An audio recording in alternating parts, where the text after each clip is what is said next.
What do the Dark Knight and Marie both have in common? Yeah, both their parents are dead. But what does Marie have that makes her stand out from almost every other hero in existence?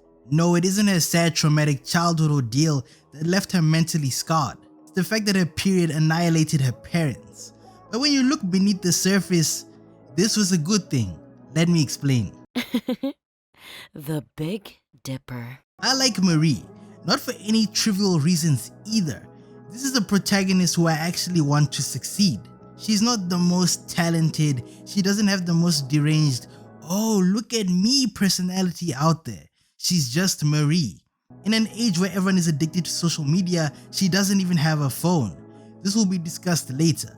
Believe it or not, it's actually essential to her character. Marie's story so far is one we've seen before, but what separates her from everyone else at her university is the fact that she's not fake nor superficial. Everyone here wants to be a hero, but nobody wants to be heroic. For example, Jordan. They're problematic for a couple of reasons. They didn't even initially want our main character around. When it's time to save their own reputation, now they want her to throw them a solid. Golden Boy is the campus star. His name really embodies how they treat him around here. He really is the Golden Boy. As the story progresses, we learn more about him and his friend group. They're basically a bunch of cokeheads. They are more interested in doing lines than actually climbing the ranks for the right reasons. Marie's intentions are pure. Everything she does relates to her sister. She wants to redeem herself and show Annabeth that she isn't a monster. Like, yeah, sure, she might have made her an orphan and traumatized her as a little kid, but that's besides the point. She didn't mean it. Even though I'm sure Annabeth has a hard time processing everything she witnessed on that day. I like Marie because unlike other female protagonists we've seen in recent years, there is no woke agenda. There is no, oh, the patriarchy is bad, let's kill all men. Women can do it too BS. She's just locked in. She's navigating a system that is completely against her. She was doomed to fail from the very beginning. Even Richard didn't want her to win. Their first encounter was so condescending. Imagine meeting one of your idols only to be belittled.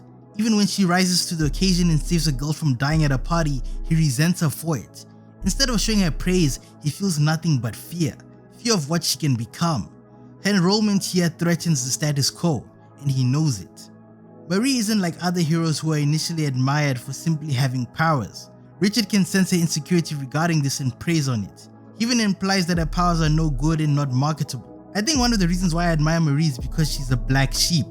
That's a good thing. That built up anger and resentment she's been bottling up for years shaped her into the person who she is. Everyone else we've been introduced to is distracted. Sometimes when I hear what they spend their time doing, I'm just like, why are you even at this school?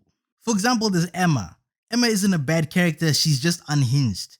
This video isn't about her, but let me just say this one thing.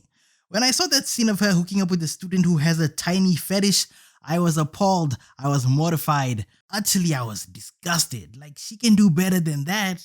Oddly enough is these two are indeed a complete contrast to one another. Even one of the first conversations these two have is about rankings. Emma is more concerned on possibly getting her back blown out by Golden Boy, whereas Marie wants to reach the pinnacle of success and be ranked number 1. Marie, just like the Cape Crusader, doesn't let much affect her. Mention her sister and she might have an emotional breakdown, but that's understandable.